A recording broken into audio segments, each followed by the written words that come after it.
હું છું અન્વી। સુરેન્દ્રનગરમાં એસીબીએ એસઆઈટીની રચના કર્યા બાદ તત્કાલીન કલેક્ટર રાજેન્દ્ર પટેલ સહિત 4 અધિકારીઓ સામે નોંધાયેલી ફરિયાદની તપાસ તેજ બની છે। રાજેન્દ્ર પટેલના નજીકના અધિકારીઓની સંપત્તિ અને આવકની ચકાસણી શરૂ થઈ શકે છે। અધિક કલેક્ટર આર.કે. ઓઝા અને ચર્ચિત મયુર દવેની મિલકતોની તપાસના એંધાણ છે। નાયબ મામલતદાર ચંદ્રસિંહ મોરીની આવક કરતાં વધુ સંપત્તિ હોવાનું પ્રાથમિક તારણ છે। રાજેન્દ્ર પટેલ પર 5 કરોડ રૂપિયાથી વધુ મિલકતના આરોપ છે, જ્યારે મયુર દવે મિલકતો સગે વગે કર્યાની ચર્ચા ચાલી રહી છે। રાજેન્દ્ર પટેલ પર 5 કરોડથી વધુની મિલકત તેઓ ધરાવી રહ્યા છે। આવક કરતાં વધુ સંપત્તિ હોવાને મામલે તેમની તપાસ તેજ બની છે, જ્યારે મયુર દવે મિલકતો સગે વગે કરવાની ચર્ચા ચાલી રહી છે। મયુર દવે પર પણ તેજ આરોપ લાગ્યા હતા। અધિક કલેક્ટર આર.કે. ઓઝા અને ચર્ચિત મયુર દવેની મિલકતોની તપાસના એંધાણ છે। નાયબ મામલતદાર ચંદ્રસિંહ મોરીની આવક કરતાં વધુ સંપત્તિ હોવાનું પ્રાથમિક તારણ છે। રાજેન્દ્ર પટેલ પર 5 કરોડ રૂપિયાથી વધુ મિલકતના આરોપ છે, જ્યારે મયુર દવે મિલકતો સગે વગે કર્યાની ચર્ચા ચાલી રહી છે। રાજેન્દ્ર પટેલના નજીકના અધિકારીઓની સંપત્તિ અને આવકની ચકાસણી હાથ ધરાઈ છે। તત્કાલીન કલેક્ટર રાજેન્દ્ર પટેલ સહિત 4 અધિકારીઓ સામે નોંધાયેલી ફરિયાદની તપાસ હવે તેજ બની છે। સંપત્તિ અને આવકની ચકાસણી શરૂ થઈ છે, કારણ કે તેમના પર આરોપ છે કે આવક કરતાં વધુ સંપત્તિ ધરાવે છે, જેમાં અધિક કલેક્ટર આર.કે. ઓઝા અને ચર્ચિત મયુર દવેની મિલકતોની તપાસના એંધાણ છે। નાયબ મામલતદાર ચંદ્રસિંહ મોરીની આવક કરતાં વધુ સંપત્તિ હોવાનું પ્રાથમિક તારણ છે। રાજેન્દ્ર પટેલ પર 5 કરોડ રૂપિયાથી વધુ મિલકતના આરોપ છે, જ્યારે મયુર દવે મિલકતો સગે વગે કરવાની ચર્ચા ચાલી રહી છે। આવક કરતાં વધુ સંપત્તિ મામલે તપાસ તેજ બની હોવાના એંધાણ જોવા મળી રહ્યા છે। જમીન એને કરાવવાનું સમગ્ર કૌભાંડ જે સુરેન્દ્રનગરમાં સામે આવ્યું હતું, ત્યારબાદ એસીબીની ટીમ હોય, એસઆઈટીની રચના કર્યા બાદ તેની ટીમ હોય, તમામ એજન્સીઓ, તપાસ એજન્સીઓ હાલ અલગ અલગ એંગલથી તપાસ કરી રહી છે।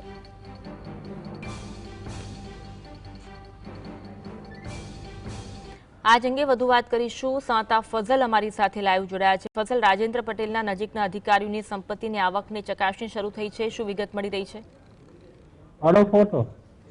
ખાસ કરીને સુરેન્દ્રનગરમાં જે ઈડી દ્વારા દરોડા પાડવામાં આવ્યા હતા અને સુરેન્દ્રનગર જિલ્લાના જે કલેક્ટર છે તેમના નિવાસ સ્થાનેથી અલગ અલગ પ્રકારની ફાઇલો જપ્ત કરવામાં આવી હતી અને જે નાયબ મામલતદાર ચંદ્રસિંહ મોરી છે તેના ઘરે પણ ઈડી વિભાગ દ્વારા દરોડા પાડી અને 67.50 લાખ રૂપિયાની રોકડ રકમ જપ્ત કરવામાં આવી હતી। આ મુદ્દે આવક કરતાં વધુ સંપત્તિ ધરાવવા મુદ્દે એસીબી વિભાગમાં ઈડીના અધિકારીઓ દ્વારા પોલીસ ફરિયાદ દાખલ કરાવવામાં આવી હતી, જેમાં તત્કાલીન કલેક્ટર રાજેન્દ્ર પટેલ, જે નાયબ મામલતદાર ચંદ્રસિંહ મોરી છે તેના સામે પણ ગુનો દાખલ કરવામાં આવ્યો હતો। આ ઉપરાંત જે અલગ અલગ જે મયુરસિંહ ગોહિલ છે ક્લાર્ક, તેની સામે પણ પગલા ભરવાની શરૂઆત કરી દેવામાં આવી હતી અને તત્કાલીન કલેક્ટરના પીએ જે જયરાજસિંહ ઝાલા છે, આ 4 ઇસમો સામે આવક કરતાં વધુ સંપત્તિ ધરાવતા હોવાનો ગુનો છે તે દાખલ કરવામાં આવ્યો હતો।